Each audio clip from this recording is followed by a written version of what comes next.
Hey guys, it's Camille Campbell. I am a licensed trauma therapist, author, speaker, and your friend who talks to you in the bathroom about mental health and faith. Today, I want to talk a little bit about how I preached at church last week about mental health, faith for Mental Health May, but I also specifically talked about cycle breaking. So today I want to talk about the biology of cycle breaking. So I want us to understand this because we like to use things like generational curses and things like that, but we don't actually often hear a real breakdown of what we're actually addressing, what we're actually dealing with, what we're actually contending with. And hopefully I can give you a snippet, as much as YouTube can offer, a snippet of what this is so that we can know how to handle it in psychological spaces, mental and emotional spaces, but also in spiritual spaces as well. So one of the things that I came from in my sermon, one was King Solomon, who is known to be like the wisest man in the world, all the things.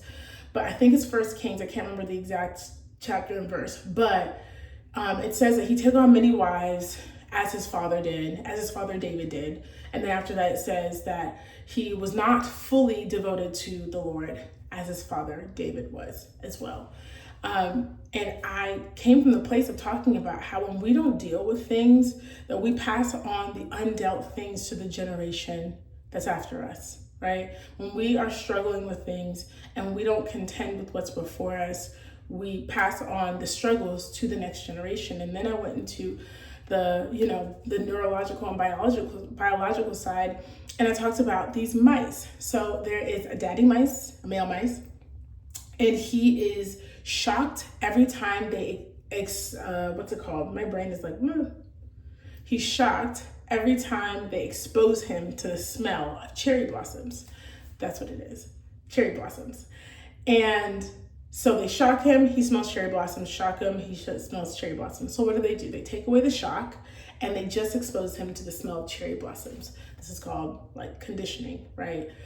So his body's conditioned to tie cherry blossoms to the sensation of being shocked and the fear of being shocked, right? So this mouse is effectively traumatized. Now, every time it smells cherry blossoms, it thinks it's being shocked and it experiences pain in its body.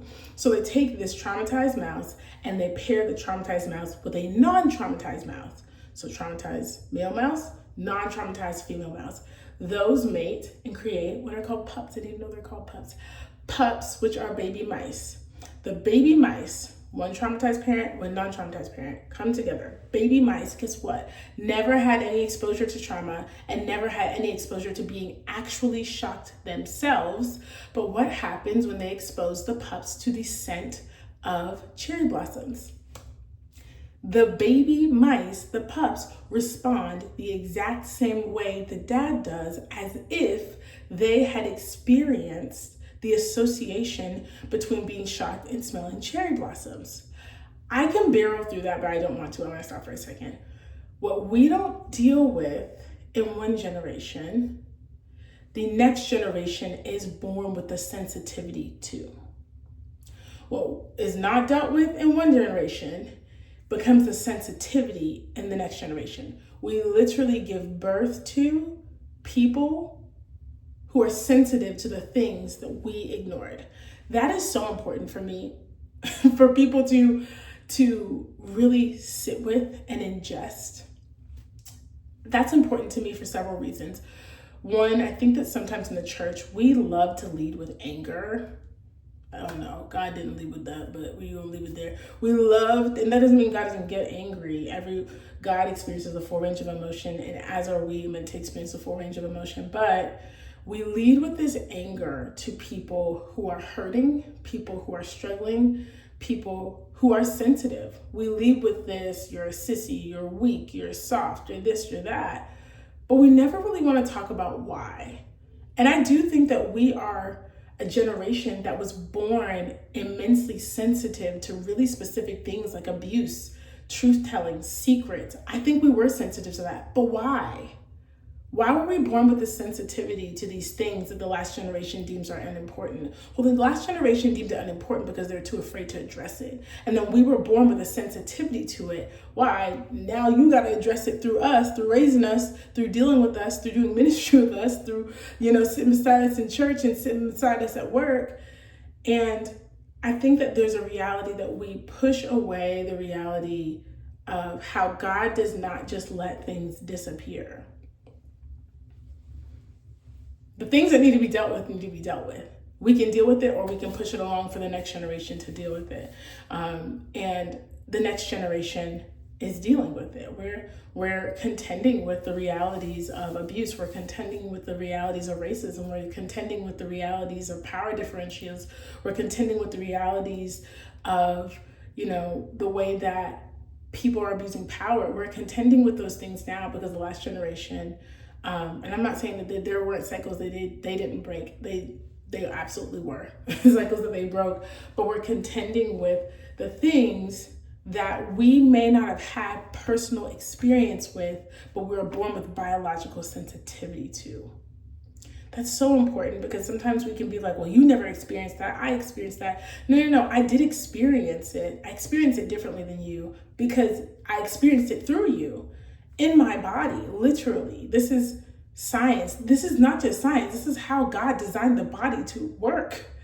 Like, we see generational patterns in scriptures, but now we're just catching up to the language of heaven. We're catching up to the knowledge of heaven to say, wow, there are real biological markers that can tell us if someone's experienced incest or not. That's a real thing. There are real biological markers that can tell us if someone's been abused or not. There are biological markers that can tell us what people's life experiences are. And when we're traumatized and that trauma is not resolved, that biology is passed down to the next generation. That's the generational cycle that we're talking about. And if we continue to talk about this example with the mice and the mommy and the pups and all this stuff, this goes to I think it goes up to 4 generations. One study I read saw up to 4 generations, 4, of people who never experienced the actual pain, but were born with the sensitivity to the pain that was never dealt with. What's even crazier is down to the first generation after this traumatized daddy mice, the mice started to develop noses that adapted to the scent of cherry blossom. Their brain and their nose literally adapted so that they could smell out cherry blossom better, to keep themselves from the feeling of fear, of terror, of pain.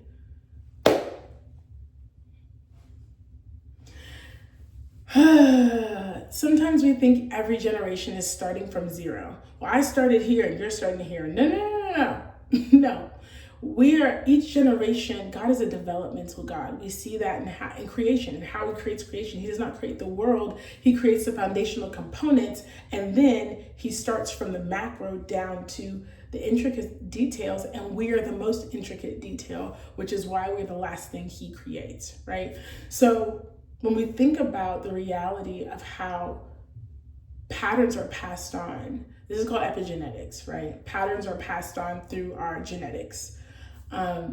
We are carrying the experiences of the people who came before us. I know a lot of people don't want to acknowledge that. I know people say things like, oh, that was so far long ago, or one of my favorites, slavery was so long ago. No, not really, historically, but also there are people who are carrying the pain of the generations that not just, they didn't deal with it, some of them couldn't deal with it. And now we have the luxury to contend with the things that the generations before dealt with, but could experience, but could not contend with, right?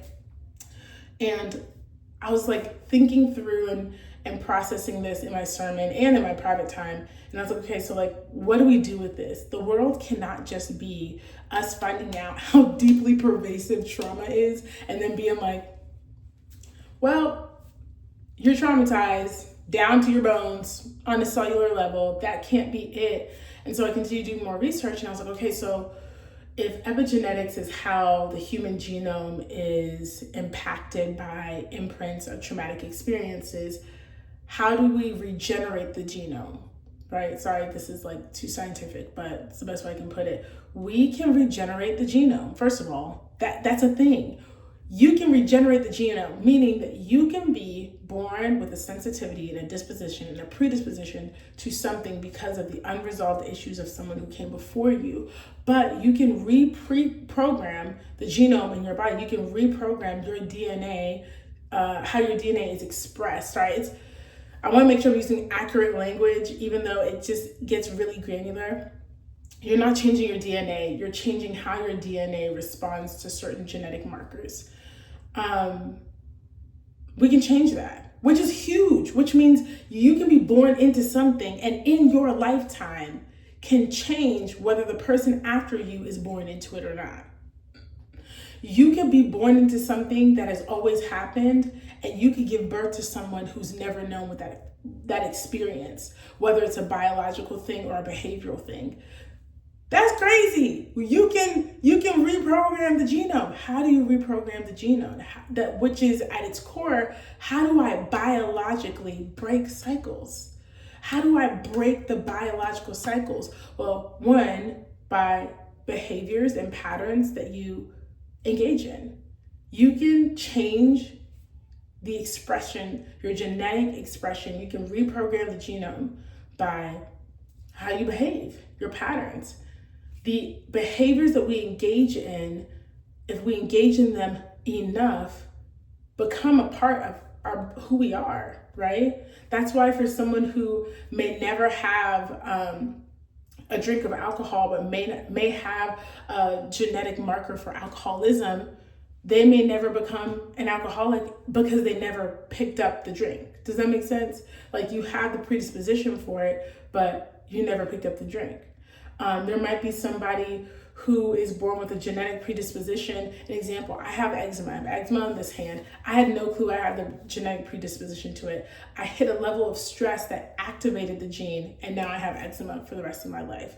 If I had been more boundaried about taking care of myself, I could have created, offspring who'd never come from somebody whose genetic marker for eczema was turned on. How we behave, who we're around, which is nervous system regulation. Studies show us that the people that we're around directly affect our nervous system. Are you around people who constantly make you anxious, who constantly make you afraid, who constantly make you feel ashamed, who constantly make you feel like you don't matter or you're worthless? That affects your nervous system. So if you get around people who make you feel safe, if you get around people who make you feel loved, if you get around people who make you feel cared for, empowered, bold, courageous, that's the process of reshaping your genome. Also, nutrition. Are you eating things that inflame your body? Are you eating things that help your brain function? I know for me, I love sugar. I love sugar. I love me a Sour Patch Kid. Warheads. I love sugar, but I noticed the difference when I started to cut out and limit my sugar. I noticed the difference in my body, in my thinking, in my clarity, in my sleep, in my skin. I noticed the difference of how I was caring for myself, how we treat ourselves, how we interact with other people, who we let around us. What we do on a regular basis can literally change the biology and break the cycles that we were born into. And I don't think we're hearing enough about that. I think we're just hearing, I was born into this cycle. It's a biological, neurological reality, and I have to break the cycle. But I don't think we're hearing enough about how to break the cycle. And I don't think we're hearing enough that we can break the cycle. Like, we can. And if you already had kids like me before you really started stepping into for real cycle breaking, then you can break cycles alongside your kids so that their kids, if they decide to have them, don't deal with this. But the reality is there are things that you did not choose that you are going to have to deal with. I hate that for you because I hate that for me, okay? There are things in your life that you are going to have to deal with that have nothing to do with you but are now your responsibility. Things that you are going to have to get down on your knees and wrestle with God about in prayer. Things that you're going to have to go see a therapist, foods that you're going to have to cut out, people you're going to have to distance yourself from, and other people you're going to have to draw yourself to because there's something that you were entrusted with to contend with. God trusted you to break the cycle. And one of the things I shared in the sermon is that the cycle breaker is also being trusted to be the cycle maker. Then my kids screaming. Makai, what are you doing? His father was getting him together. Cycle breaker is trusted to be the cycle maker. The person who breaks the cycle of shame and fear and doubt, abuse, neglect from that family line is also the one who's being trusted to create a new cycle that the generations that come from them and are connected to them will know. So if you're watching this, you're probably a cycle breaker and it don't feel good, but it is good. It doesn't feel good, but it is good. It doesn't feel good to carry a weight that nobody estimated if I could carry this or not. It feels like that sometimes. I'm like, God, did you even check if I was strong enough to deal with that? Because it feels like you just put a boulder in front of me and said, pick it up. But I think that for every person, even for my clients who are not believers, they get it. There's a divine nature to healing. The biology is powerful. The neurology, powerful. But the activation to get up and actually utilize this information, that's divine. That's an intangible force that I know is God and the Holy Spirit that makes you get up and say, maybe I can do this.